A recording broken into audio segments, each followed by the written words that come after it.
বাঙালির হাতে বাঙালি রান্না খেতে যদি চান, অপেক্ষাতে নন্দিনীদি পেট ভরে খান। ডালহৌসিতে দিদির দোকান এখন নিউ টাউনেও আছে। ভালো মানের খেতে হলে আসুন দিদির কাছে।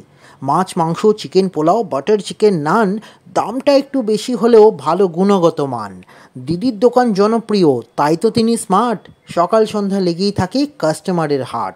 ফুটপাতেতে হোটেল দিয়ে হলেন অনেক অপমান, দিনের শেষে কিছু মানুষ তাই গাল দিয়ে যান। দিদির তাতে নেই পরোয়া, নিজের কাজ করে যায়, বাবা মাকে সঙ্গে নিয়ে পরিশ্রম করে খায়। তবে দিদি এখন নয়কবদ্ধ, কেবল নন্দিনীর হেসেলেতে, ইউটিউব আর সিনেমাতেও জনপ্রিয়তাতে। সবচেয়ে ভালো নন্দিনীদির করেন না কারুর সমালোচনা, তাই তো তিনি সবার প্রিয়, করেন সবাই আলোচনা।